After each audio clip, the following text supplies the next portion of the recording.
Ansiba പിന്നോട്ടില്ല.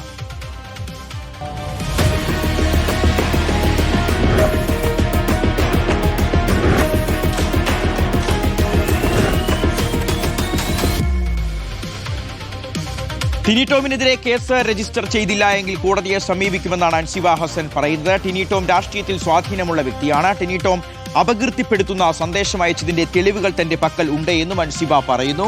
Kadavanthra police സ്റ്റേഷനിലെത്തി വിശദമായി മൊഴി നൽകിയതിനു ശേഷമാണ് ഈ പ്രതികരണം. കേൾക്കാം. ഞാനിപ്പോൾ മൊഴി കൊടുത്തപ്പോൾ ഇവിടുന്ന് ആദ്യം പറഞ്ഞത് അത് ഡീഫേമേഷനിലാണ് പോവുക എന്നുള്ളതാണ്. പക്ഷെ അത് ഡീഫേമേഷനിൽ മാത്രമാണ് പോവാന്ന് നിയമപ്രകാരം അങ്ങനെയല്ല തന്നെയാണ് എൻ്റെ വക്കീലും പറയുന്നത്. ഇതൊരു ഡിഫാമേഷൻ ആംഗിൾ അല്ല, ഒരു സ്ത്രീത്വത്തെ അപമാനിക്കുന്ന തരത്തിലുള്ള ഒരു ഒഫൻസാണ് അയാൾ ചെയ്തിരിക്കുന്നത്. അപ്പോൾ അതിന് വേണ്ടുന്ന നടപടികൾ സ്വീകരിക്കും. ഇപ്പോൾ ഇവർ പ്രാഥമിക അന്വേഷണം നടത്തും 14 ദിവസം, അതിനുശേഷം ആണ് FIR ഇടുന്നതിനെ കുറിച്ച് ചിന്തിക്കുക എന്നുള്ളതാണ് പറഞ്ഞത്. അതവർക്ക് നടത്താനുള്ള റൈറ്റ് ഉണ്ട്. കാരണം ഇതിൽ ഇപ്പോൾ നമ്മൾ പറഞ്ഞിരിക്കുന്ന ഒഫൻസുകളെല്ലാം 7 വർഷത്തിന് താഴെയും 3 വർഷത്തിൽ കൂടുതലും ശിക്ഷ കിട്ടുന്ന കുറ്റകൃത്യങ്ങളാണ്. പക്ഷേ പ്രാഥമിക അന്വേഷണം നടത്തിയിട്ട് അവർ FIR ഇടുന്നില്ല എന്നാണ് അവരെ തീരുമാനമെങ്കിൽ തീർച്ചയായിട്ടും ഞങ്ങൾ കോടതിയെ സമീപിക്കും എന്നുള്ളത് തന്നെയാണ് അൻസിബ പറഞ്ഞിരിക്കുന്നത്. നിതിൻ സേവ്യറുണ്ട് നമുക്കൊപ്പം. നിതിനപ്പോൾ കടുത്ത ആരോപണങ്ങളാണ് ഈ ടിനി ടോമിനെതിരെ, കടുത്ത പരാതികളാണ് അൻസിബയ്ക്കുള്ളത്. തന്നെ ജാതീയമായി അധിക്ഷേപിച്ചു, അതോടൊപ്പം വർഗീയ വിദ്വേഷ പരാമർശങ്ങൾ നടത്തി, തന്നെ ജിഹാദി എന്ന് വിളിച്ചു, തന്നെ ഭീഷണിപ്പെടുത്തി, കയ്യേറ്റം ചെയ്യാൻ ശ്രമിച്ചു. അങ്ങനെ ഒരുപാട് പരാതികളുണ്ട്. ടിനിയും ടീമും പുറത്തുള്ളത് തന്നെ ഭയപ്പെടുത്തുന്നു എന്ന് പോലും പറയുന്നുണ്ടായിരുന്നു. അപ്പോൾ ഇത് തന്നെ ആയിരിക്കാം പോലീസിന് മുന്നിൽ അൻസിബ ആവർത്തിച്ചിട്ടുള്ളത്. അപ്പോൾ അൻസിബ ഉദ്ദേശിക്കുന്ന തരത്തിലുള്ള നിയമ നടപടിക്ക് പോലീസിന്റെ ഭാഗത്തുനിന്ന് സഹായം ലഭിച്ചില്ല എങ്കിൽ അടുത്ത നീക്കങ്ങൾ എന്തായിരിക്കും അൻസിബയുടെ? ഈ മാസം 1-ാം തീയതിയാണ് നടൻ ടിനി ടോമിനെതിരെ Ansiba Hasan Infopark police സ്റ്റേഷനിൽ പരാതി നൽകുന്നത്. പിന്നീട് ഈ പരാതി കടവന്ത്ര പോലീസിന് കൈമാറുകയായിരുന്നു.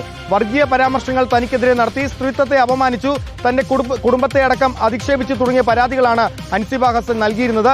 ഈ പരാതിയിലാണ് അൻസിബ ഹസന്റെ മൊഴി ഇന്ന് പോലീസ് രേഖപ്പെടുത്തിയിരിക്കുന്നത്. പക്ഷേ പോലീസിന്റെ നടപടിയിൽ താൻ പൂർണ്ണ തൃപ്തിയല്ല എന്നാണ് അൻസിബ ഹസൻ പറഞ്ഞു വെക്കുന്നത്. അപകീർത്തിപ്പെടുത്തലിന്റെ പരിധിയിൽ മാത്രമേ കേസെടുക്കാൻ സാധിക്കൂ എന്നാണ് നിലവിൽ അൻസിബ ഹസനെ പോലീസ് അറിയിച്ചിട്ടുള്ളത്. അതും നിലവിൽ FIR രജിസ്റ്റർ ചെയ്യാൻ സാധ്യമല്ല. നടൻ ടിനി ടോമിന്റെ കൂടി മൊഴിയെടുത്ത ശേഷം മാത്രമേ അക്കാര്യത്തിൽ FIR രജിസ്റ്റർ ചെയ്യുന്ന കാര്യത്തിൽ തീരുമാനമെടുക്കൂ എന്നാണ് പോലീസ് പറഞ്ഞിട്ടുള്ളതെന്നാണ് അൻസിബ ഹസൻ പറയുന്നത്. പക്ഷേ അങ്ങനെയാണെങ്കിൽ കേസെടുക്കാൻ തയ്യാറായില്ലെങ്കിൽ താൻ കോടതിയിലേക്ക് പോകുമെന്നാണ് അൻസിബ ഹസൻ പറഞ്ഞിരിക്കുന്നത്. നേരത്തെ ഇതുമായി ബന്ധപ്പെട്ട് വാട്സപ്പ് മെസ്സേജ് അയച്ചതുമായി ബന്ധപ്പെട്ട ഒരു കേസിൽ നടി ലക്ഷ്മിപ്രിയക്കെതിരെയും ഒപ്പം തൃപ്പൂണിത്തുറ സ്റ്റേഷനിലെ വനിതാ SI രേഷ്മയ്ക്കെതിരെയും അൻസിബ പോലീസിൽ പരാതി നൽകിയിരുന്നു. ഈ പരാതിയിൽ അൻസിബയുടെയും ലക്ഷ്മിപ്രിയയുടെയും മൊഴി തൃക്കാക്കര ACPയുടെ നേതൃത്വത്തിലുള്ള അന്വേഷണ സംഘം രേഖപ്പെടുത്തുകയും ചെയ്തിരുന്നു. തൃപ്പൂണിത്തുറ സ്റ്റേഷനിലെ വനിതാ SI ആയ രേഷ്മയുടെ മൊഴി രേഖപ്പെടുത്തുന്ന കാര്യത്തിൽ ഇതുവരെ പോലീസ് തീരുമാനമെടുത്തിട്ടില്ല. ഈ 2 കേസുകളും ഇപ്പോൾ ടിനി ടോമിനെതിരെ നൽകിയിരിക്കുന്ന പരാതിയിൽ കേസ് രജിസ്റ്റർ ചെയ്യുകയാണെങ്കിൽ 2 കേസുകളും ഒരു അന്വേഷണ സംഘം അന്വേഷിക്കാനുള്ള നിർദ്ദേശവും നിലവിൽ പോലീസിനുള്ളിൽ തന്നെയുണ്ട്. ശരി, നിതിൻ സേവ്യറാണ് ഈ വാർത്തയുടെ വിവരങ്ങൾ നൽകിയത്.